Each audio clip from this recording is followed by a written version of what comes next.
Hey everyone, I'm Mike. Thanks for checking out the channel. Today we're going to talk about relationships. And I know what you're thinking. You're like, Mike, you don't talk about relationships. You talk about guitars, you review those guitars, you talk about building kit guitars, you react to music videos, you even do some comedy with the Prophet Chaos stuff, but you don't talk about relationships. So we're going to talk about a relationship with a guitar company and how a guitar company that I love just kind of had one lemon that really has soured me on this brand, and it's something that I probably need to let go of. You know, they've been pretty excellent with everything, but this is an issue on this guitar that after I had all these issues, I realized if I had watched the Bald Shredder's channel about this guitar, I probably could have saved myself a lot of headaches. And I just didn't do that. And this is an issue with their guitar that they really need to work on. So I'll go back to where this all started. In December, got my Christmas bonus, and I'll buy my guitar parts, different things, whether it's kick guitars, whether it's bodies and separate necks. As I said on my kick guitars before, I really upgrade those things with new necks, new wiring, new pickups. So I take those to the next level. But I'd only done Strats and Tellys, and I did one SG style, and I was like, you know what, I want to do a Les Paul. So I get online and there's two that I could really pick from. I could have went with the Beck's gear, but I was really down to Leo James and Fesley. But I kind of like the bolt-on part of the Fesley thing. I know people like the glued-in neck. Glued-in necks are fine and great, but just easier to work with and something to do like that. It's just easier to make adjustments for me and stuff, but I decided to go with the Fesley. So get the guitar early January. It sits because I have so many other projects to work on. And then just this last week in May, right around Memorial Day weekend, I decided, hey, cutting this guitar open, gonna take out the parts, and I'm going to make a guitar. So take all the parts out, get everything ready, and I start to build this. And that's where it all goes wrong. So I'm gonna play my intro, and when we come back for this video, I'm going to show you the monstrosity that is 50% my fault, and that's 100% of that 50%, just like Brian Fantana would say, guaranteed to work 60% of the time every time. And the other 50% was really in the design and just something that they really need to fix on this guitar, because if I had watched the Bald Shredder's channel about him doing this guitar, it would have saved me a whole lot of time and a whole lot of trouble. And this is an issue with their guitar that I really think they need to work on. So let's watch the intro, and then we will come back and we will take a look at this Frankenstein thing of a guitar that I have. All right, let's check out the intro and we'll be right back.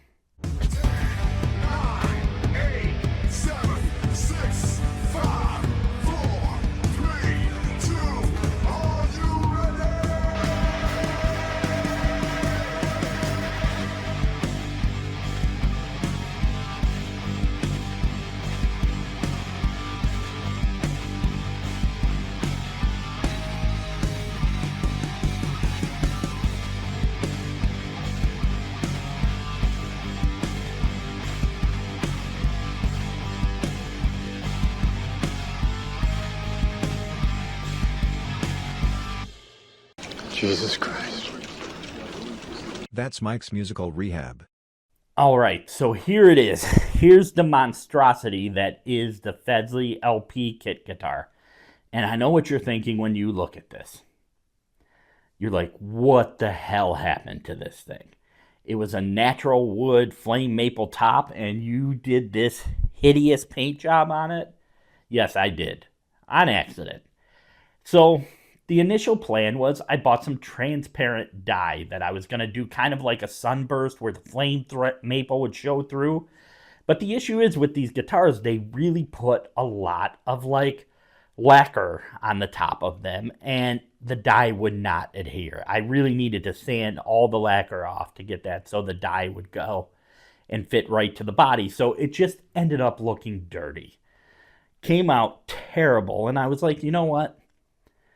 I'm just going to paint this guitar because I can't leave it like this with it looks worse. So I did a kind of charcoal gray with a red edge kind of thing. I was watching T's guitars And I saw how they did that, and I'm like, this will be kind of cool. I'll do the headstock black and red, or charcoal and red. And yeah, it came out real bad. Came out real bad. But I digress here because the issue is I can fix this. I can take this all apart again. I got paint up on the edges of the binding, but I could sand that off of there. And I could repaint this. I could get this to a new color that'll look great. I'll be happy with. And it's fixable. I just can't do it right now. I'm going to have to take a little bit of time. But first, before I go into what the issue with Fesley was, let me give you a little bit of metal tone with this guitar.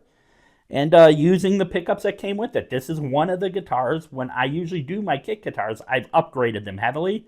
This is all the parts from the Fesley guitar. So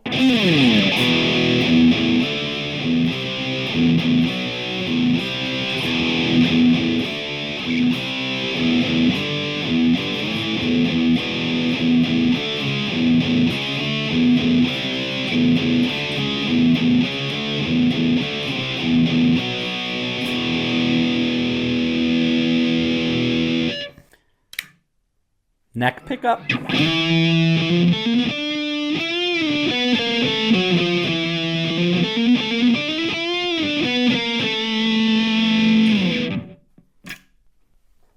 So tonal wise, not that bad. I mean, not amazing. Let me give you a little bit of a clean. This might be out of tune a little bit, but let's do this.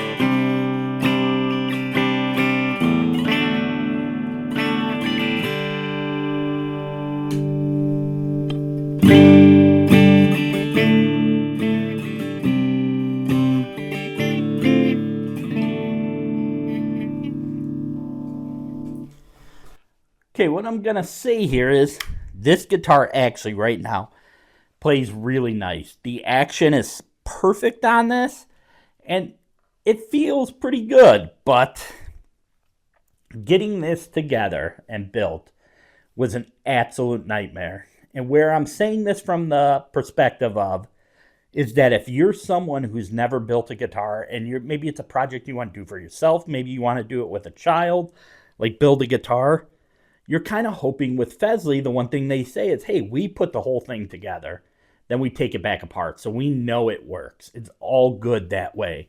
And I don't feel like they're doing that with this guitar because there is one huge issue with this guitar. And like I said earlier in the intro, if I had listened to the Bald Shredders video before this or watched it, I would have known what that issue was. And the number one issue on this is these posts that go in here. Now, I painted the guitar, but I filled in the holes, so there was nothing inside of the holes, like no paint. I even sanded around a little bit to make sure there was nothing in there. When I started putting the post in, they started going in. But halfway through, you could absolutely tell these did not fit. They did not fit at all. And I was stuck. Like, they were halfway and I couldn't pull them back out. So I was at a point where I'm like, I have to get these all the way in there. I just have to get them in. So I kept trying and trying, which eventually led me to taking away the rubber hammer and going to a regular hammer that would hit them. But doing that, it flattens the top of this. So it caused problems with getting this bridge over the top of it. And I had to do that with both. It's fine for this because this goes underneath, but it really was a catastrophe to get this in here. And when I talk about the Bald Shredder, if you saw his channel, he did a review of this guitar and he's like, oh, it's actually a pretty great guitar, but there's some nuances. And he really complained about hitting this into there and making it work. He's like, these don't fit at all. You need to sand out these holes so that the bridge can go in there because it doesn't. And this was a catastrophe for me. So I had this thing painted. I finally got it hammered all the way in. And then when I went to test it, I'm like, strings are too low. So now I have to like take this and raise it up. But couldn't spin these because the hammer had kind of flattened them a little too much.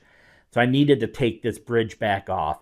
And taking it off was incredibly, I was pretty sure I was going to break everything on it, the guitar. I nicked up everything underneath this guitar. There's chunks taken out underneath that bridge to finally get it off the body.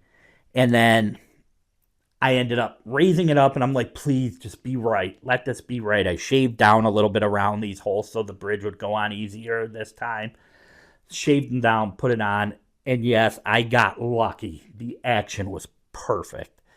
So that is a huge problem. And to the point when I say it was like 45 minutes of me trying to get this bridge off, that if you were someone that's never built a guitar, you would be frustrated to all hell doing this. And I've never really actually built an LP style, so I was first time doing this. But at least I had some knowledge on setups and stuff like that, so I really made a lot of mistakes along the way, where if I had heard the bald shredder talk about it, I could have like definitely routed out, like just sanded out these holes so they were bigger and fit that in there. So that leads me to believe that they're not piecing this together beforehand. Otherwise, you would see that. You would see that's not going in there. It's just not fitting. It's not. So it caused all these problems. I got chunks out of this here. I'll take a picture of it. But now I could put some putty Bondo on there, level that out, paint this thing, get it back to actual pretty good. Fix this bridge. I might replace this where the saddles are. Might take this off, replace this. I'm hoping I could get these back out of there. I don't know if I will be able to. That could be an issue. So that is issue number one, and that was huge. I literally was about to throw the guitar out because I was so frustrated, and I'm like, I'm not going to get this to work. I'm chipping this guitar away. It's going to break. And I'm going to end up with $150 because this isn't a cheap kit guitar. It's a $150 kit guitar that I'm going to have to throw in the garbage. So I'm all mad, frustrated, finally get it to set up the right action. So at that point, I didn't know the action was perfect because I still had to put the pickups in. And I will say the wiring on this is another cluster. The wiring is all pre-wired like pickups. You do the like connectors. It's already got the connectors. And I'm not mad at that. I know how to do that, so that's fine. But nothing's labeled, so if you were a first-time builder, you kind of have to look on this switch and see where the switch is at. You had to look at the wire that you were connecting because the connectors were all really the same color. You had to look and see which one you were putting. I had to make sure that my bridge pickup was coming to this spot right here. I had to make sure that right here was the middle for both, but then the output jack. Then I had to make sure that this one here was the neck pickup. So I get that all wired up. And then I go to put these pickups in. And I should have read this beforehand because it's my own fault. But I was setting these up, and, this bridge pickup is marked with an N. Anyone who's built a guitar and gotten pickups knows that N stamped on the back of the pickup is neck.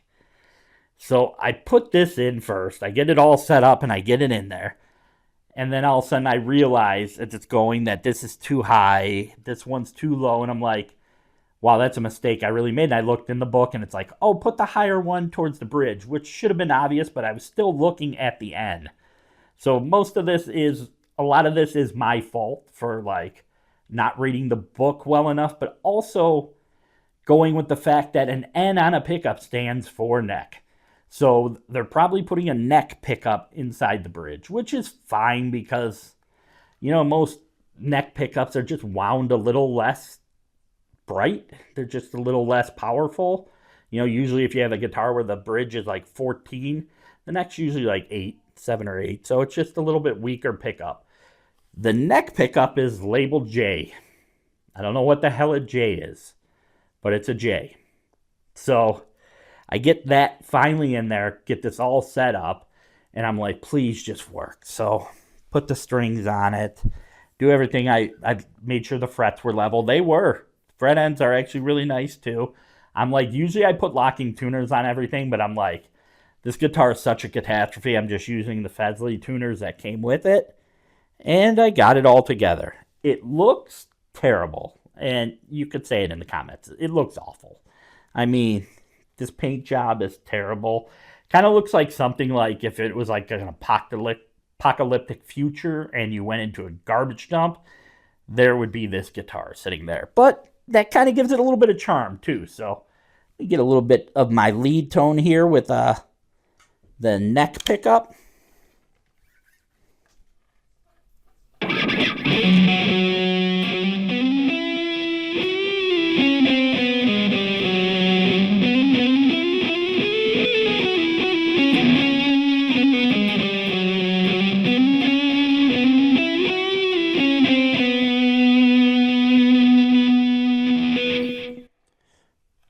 So yeah, the pickups were a complaint I heard a lot of people say, but they don't sound awful. They just sound okay. So that's something when I do bondo this guitar and I end up putting I'm going to end up putting new pickups in it. And what I'm probably going to do with this guitar, which is because it's something I just do, probably going to make the neck a dummy pickup, nothing in there. And then I'm going to put a high-end pickup in the bridge and just wire this guitar for one pickup because I am a one pickup fan. That's just kind of what I like to play. And then I will eventually put locking tuners. But I want to say just for Fesley, you've done such a great job on your kit guitars that when I started reading about this seems to be a flaw for a lot of people about putting these posts in. And for someone that's never really had that building of a guitar, this could be a crippling issue for them to try to make this guitar work right. So I just think they could have been better with this one. And I come saying this from the point, like, a lot of people are like, oh, you just got to do the sanding and realize it didn't work. But some people won't notice that.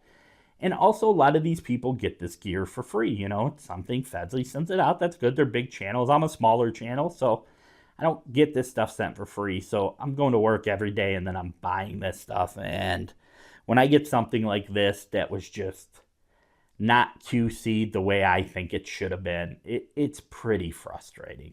I realize with inexpensive guitars, affordable guitars, I don't like to say the word cheap, affordable guitars, I know I'm going to have to do work to them. I know I'm going to have to do frets, and I'm going to have to do setting the neck and doing stuff like that. But this just not being the right size is pretty unacceptable in my mind. And it was really, there was a point the day I was doing it, I'm like, I'm never buying anything from Fesley again. That's it. But I need to get over that because most of their stuff is really, really great. And every time I've done a video, Fesley has commented on it saying, hey, thanks for loving the gear. And I think they seem like a pretty good company. It's just this one was very frustrating because I was really close to just taking $150 and throwing it in a garbage can because this came out so it just would not work. So right now, yeah, it's ugly, but I'm going to be honest with you. It plays pretty nice. So it's got a life. It's going to sit in my guitar room with all my other guitars, and I'll pick it up and play it. But it's going to be a summer project that I'm really going to like bondo the body, get it painted to what I want it to be like, hopefully get this bridge to come out, reset in, probably put in maybe a new bridge because I think I bent the hell out of this one. But right now, the action, I can't really get you a picture, but the action is perfect. There is no buzz. We're like 1.5 millimeters, 2 millimeters off the neck, a little less than 2 millimeters, all the way up. And it's got a great flow from all the way back to the bridge to the headstock. So that's my gripe. It's nothing it actually is something that's pretty serious on if you're a new builder or any kind of builder, that this is an issue that when you get halfway into putting in this peg, you realize it's not going to fit. That's a big, big, big issue for someone because trying to get that back out, and maybe I could have, but I've said in other videos, if I have arthritis in my hands, so my hands always kind of hurt, and I work on that with treatment. So getting these pulled out was just going to be a pain to try to get them back out. Could have probably pulled pliers and just reversed it back and forth, but I might have cracked part of the body. So it's just, I think Fesley is so good at what they do that I think this is something that hopefully they look at. And I know they're not going to see it from my channel. I'm a channel with just over 5,000 subscribers. But like I said, I really do. I believe it was the Bald Shredder's channel. Watch me be wrong on that it wasn't him. But I believe it was him that built that guitar and was just like, oh, this is a problem. So, yeah. And I've seen reviews where people say this is a problem with it going in there. And I wish I would have watched those and read those before I did this. And as always, music makes life better. Guys, thanks for checking out. These really are, Fesley, really are great guitars. If you have $110 and you want a great guitar, the FST 350 on Amazon, beautiful, beautiful guitar, great playing guitar. If you can get yourself up, and I got the deal through Temu where it was like 180. Usually the FDK 800s are they're usually, it might have been FBK, but FDK, one of those two, 800. It's a great guitar. They have it for about $229 on Amazon. Sometimes there's a sale with like $50 off, but I got it for like $169 on Temu, and it is incredibly great playing guitar. And if you want an LP style, I would say like, hey, build this. I would say not to get this. I would say go out, get their FLP 350 or 400. The camo and the US flag one are the 400s. The other ones are the 350s. Those are great playing guitars and sounding guitars, and you won't have to deal with this headache. So, guys, thanks for checking out the channel, and I will see you all in the next video. All right, bye.